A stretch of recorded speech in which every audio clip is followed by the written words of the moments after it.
ಆ ಜಲಾಶಯ 4 ಜಿಲ್ಲೆಯ ಜನರ ಜೀವನಾಡಿ. ಅದೇ ಜಲಾಶಯದ ನೀರು ಬಳಕೆ ಮಾಡಿಕೊಂಡು ಲಕ್ಷಾಂತರ ರೈತರು ವರ್ಷಕ್ಕೆ 2 ಬೆಳೆಯನ್ನ ಬೆಳೀತಾ ಇದ್ರು. ಆದರೆ ಕಳೆದ ಕೆಲವು ದಿನಗಳವರೆಗೆ ಸಂಪೂರ್ಣ ಬರಿದಾಗಿದ್ದ ಜಲಾಶಯ ಈಗ ಮೈದುಂಬಿಕೊಂಡಿದೆ. ಜೊತೆಗೆ ಪ್ರವಾಹದ ಆತಂಕವೂ ಸೃಷ್ಟಿಯಾಗಿದೆ.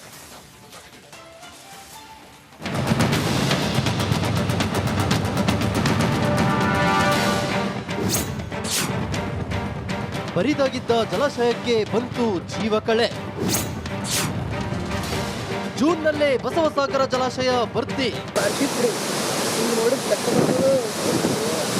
ಬಸವಸಾಗರ ಜಲಾಶಯ ಯಾದಗಿರಿ ಜಿಲ್ಲೆಯ ಜೀವನಾಡಿ. ಕಳೆದ 2 ವಾರಗಳ ಹಿಂದೆ ಸಂಪೂರ್ಣ ಖಾಲಿಯಾಗಿದ್ದ ಬಸವಸಾಗರ ಜಲಾಶಯಕ್ಕೆ ಜೀವಕಳೆ ಬಂದಿದೆ. ಅದರಲ್ಲೂ 15 ವರ್ಷಗಳ ಬಳಿಕ ಮೊದಲ ಬಾರಿ ಜಲಾಶಯ ಜೂನ್ ತಿಂಗಳಲ್ಲೇ ಭರ್ತಿಯಾಗಿದೆ.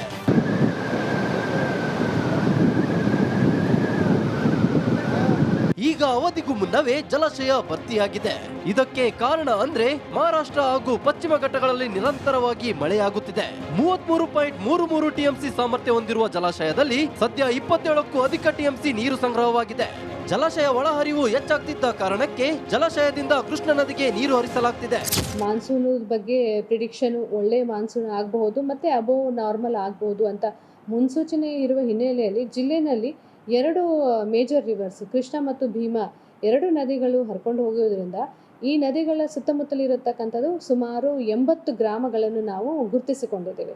ಸೊ ಹಿಂದಿನ ಫ್ಲಡ್ ರೆಕಾರ್ಡ್ಸ್ ಎಲ್ಲ ನೋಡ್ಕೊಂಡಿದ್ದಾಗ ಈ 80 ಗ್ರಾಮಗಳು ಮಾತ್ರ ಹೆಚ್ಚಿನ ಪ್ರಮಾಣದಲ್ಲಿ ಮಳೆ ಆಗಿದ್ದಾಗ ಅಥವಾ ನಮ್ಮ ಭೀಮಾ ಮತ್ತು ನಾರಾಯಣಪುರ ಡ್ಯಾಮಿಂದ ನೀರು ಬಿಡುಗಡೆ ಆಗಿದ್ದಾಗೂ ಸಹ ಆಗುವಂಥ ಸಂಭವ ಇರುತ್ತೆ ಅಂತ 80 ಗ್ರಾಮಗಳನ್ನು ನಾವು ಗುರುತಿಸಿಕೊಂಡು 80 ಗ್ರಾಮಗಳಿಗೂ ಸಹ ನಾವು ನೋಡಲ್ ಅಧಿಕಾರಿಗಳು ನೇಮಕ ಮಾಡಿಕೊಂಡಿದ್ದೇವೆ. ಸದ್ಯ ಜಲಾಶಯಕ್ಕೆ ಆಲ್ಮಟ್ಟಿ ಅಣೆಕಟ್ಟೆಯಿಂದ ಸುಮಾರು 76,000 ಕ್ಯೂಸೆಕ್ ನೀರು ಬಿಡಲಾಗುತ್ತಿದೆ. ಹೀಗಾಗಿ ಆಲ್ಮಟ್ಟಿ ಡ್ಯಾಂನಿಂದ ಬರುವ ನೀರನ್ನು ನೇರವಾಗಿ ಕೃಷ್ಣ ನದಿಗೆ ಹರಿಬಿಡಲಾಗುತ್ತಿದೆ. ಜಲಾಶಯ ಸುಮಾರು 26 ಕ್ರಸ್ಟ್ ಗೇಟ್ಗಳ ಮೂಲಕ 76,000 ಕ್ಯೂಸೆಕ್ ನೀರನ್ನು ಕೃಷ್ಣ ನದಿಗೆ ಹರಿಬಿಡಲಾಗುತ್ತಿದೆ. ಹೀಗಾಗಿ ಕೃಷ್ಣ ನದಿ ತೀರದಲ್ಲಿ ಪ್ರವಾಹದ ಆತಂಕ ಶುರುವಾಗಿದೆ.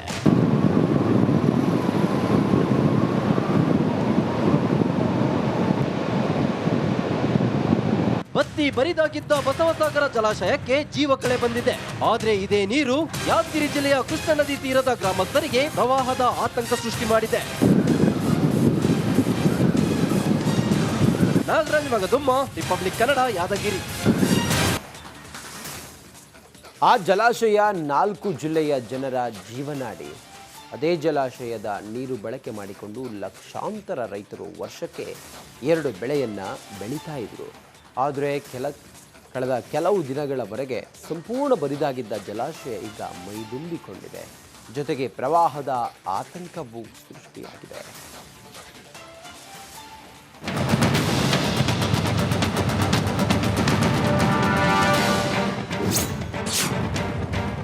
ಬರಿದಾಗಿದ್ದ ಜಲಾಶಯಕ್ಕೆ ಬಂತು ಜೀವಕಳೆ. ಜೂನ್ನಲ್ಲೇ ಬಸವಸಾಗರ ಜಲಾಶಯ ಭರ್ತಿ.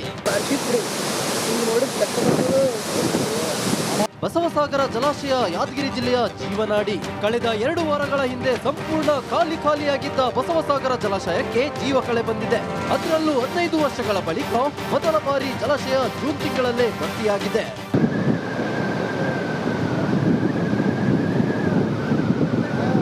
ಈಗ ಅವಧಿಗೂ ಮುನ್ನವೇ ಜಲಾಶಯ ಭರ್ತಿಯಾಗಿದೆ. ಇದಕ್ಕೆ ಕಾರಣ ಅಂದ್ರೆ ಮಹಾರಾಷ್ಟ್ರ ಹಾಗೂ ಪಶ್ಚಿಮ ಘಟ್ಟಗಳಲ್ಲಿ ನಿರಂತರವಾಗಿ ಮಳೆಯಾಗುತ್ತಿದೆ. 33.33 ಟಿಎಂಸಿ ಸಾಮರ್ಥ್ಯ ಹೊಂದಿರುವ ಜಲಾಶಯದಲ್ಲಿ ಸದ್ಯ 27ಕ್ಕೂ ಅಧಿಕ ಟಿಎಂಸಿ ನೀರು ಸಂಗ್ರಹವಾಗಿದೆ. ಜಲಾಶಯ ಒಳಹರಿವು ಹೆಚ್ಚಾಗ್ತಿದ್ದ ಕಾರಣಕ್ಕೆ ಜಲಾಶಯದಿಂದ ಕೃಷ್ಣ ನದಿಗೆ ನೀರು ಹರಿಸಲಾಗ್ತಿದೆ. ಮಾನ್ಸೂನ್ ಬಗ್ಗೆ ಪ್ರಿಡಿಕ್ಷನ್ ಒಳ್ಳೆ ಮಾನ್ಸೂನ್ ಆಗಬಹುದು ಮತ್ತೆ ಅಬೋವ್ ನಾರ್ಮಲ್ ಆಗಬಹುದು ಅಂತ ಮುನ್ಸೂಚನೆ ಇರುವ ಹಿನ್ನೆಲೆಯಲ್ಲಿ ಜಿಲ್ಲೆನಲ್ಲಿ 2 ಮೇಜರ್ ರಿವರ್ಸ್ ಕೃಷ್ಣ ಮತ್ತು ಭೀಮಾ 2 ನದಿಗಳು ಹರ್ಕೊಂಡು ಹೋಗುವುದರಿಂದ ಈ ನದಿಗಳ ಸುತ್ತಮುತ್ತಲಿರತಕ್ಕಂಥದ್ದು ಸುಮಾರು 80 ಗ್ರಾಮಗಳನ್ನು ನಾವು ಗುರುತಿಸಿಕೊಂಡಿದ್ದೇವೆ.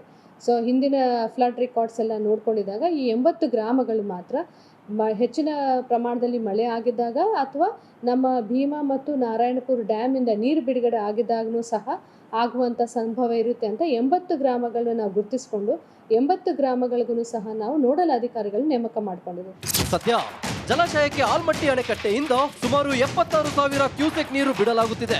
ಹೀಗಾಗಿ ಆಲ್ಮಟ್ಟಿ ಡ್ಯಾಂನಿಂದ ಬರುವ ನೀರನ್ನು ನೇರವಾಗಿ ಕೃಷ್ಣ ನದಿಗೆ ಹರಿಬಿಡಲಾಗುತ್ತಿದೆ.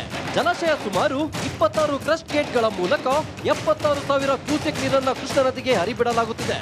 ಹೀಗಾಗಿ ಕೃಷ್ಣ ನದಿ ತೀರದಲ್ಲಿ ಪ್ರವಾಹದ ಆತಂಕ ಶುರುವಾಗಿದೆ.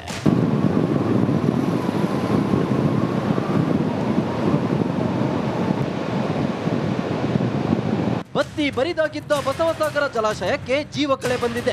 ಆದ್ರೆ ಇದೇ ನೀರು ಯಾದಗಿರಿ ಜಿಲ್ಲೆಯ ಕೃಷ್ಣ ನದಿ ತೀರದ ಗ್ರಾಮಸ್ಥರಿಗೆ ಪ್ರವಾಹದ ಆತಂಕ ಸೃಷ್ಟಿ ಮಾಡಿದೆ. ನಾಗರಾಜ್ ಮಗದುಮ್ಮ, ರಿಪಬ್ಲಿಕ್ ಕನ್ನಡ, ಯಾದಗಿರಿ. ಆ ಜಲಾಶಯ 4 ಜಿಲ್ಲೆಯ ಜನರ ಜೀವನಾಡಿ. ಅದೇ ಜಲಾಶಯದ ನೀರು ಬಳಕೆ ಮಾಡಿಕೊಂಡು ಲಕ್ಷಾಂತರ ರೈತರು ವರ್ಷಕ್ಕೆ 2 ಬೆಳೆಯನ್ನು ಬೆಳೀತಾ ಇದ್ರು. ಆದರೆ ಕಳೆದ ಕೆಲವು ದಿನಗಳವರೆಗೆ ಸಂಪೂರ್ಣ ಬರಿದಾಗಿದ್ದ ಜಲಾಶಯ ಈಗ ಮೈದುಂಬಿಕೊಂಡಿದೆ. ಜೊತೆಗೆ ಪ್ರವಾಹದ ಆತಂಕವೂ ಸೃಷ್ಟಿಯಾಗಿದೆ.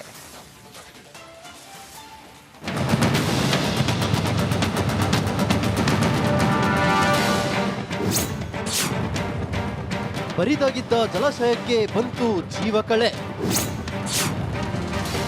ಜೂನ್ನಲ್ಲೇ ಬಸವಸಾಗರ ಜಲಾಶಯ ಭರ್ತಿ. ಬಸವಸಾಗರ ಜಲಾಶಯ ಯಾದಗಿರಿ ಜಿಲ್ಲೆಯ ಜೀವನಾಡಿ. ಕಳೆದ 2 ವಾರಗಳ ಹಿಂದೆ ಸಂಪೂರ್ಣ ಖಾಲಿಯಾಗಿದ್ದ ಬಸವಸಾಗರ ಜಲಾಶಯಕ್ಕೆ ಜೀವಕಳೆ ಬಂದಿದೆ. ಅದರಲ್ಲೂ 15 ವರ್ಷಗಳ ಬಳಿಕ ಮೊದಲ ಬಾರಿ ಜಲಾಶಯ ಜೂನ್ ತಿಂಗಳಲ್ಲೇ ಭರ್ತಿಯಾಗಿದೆ.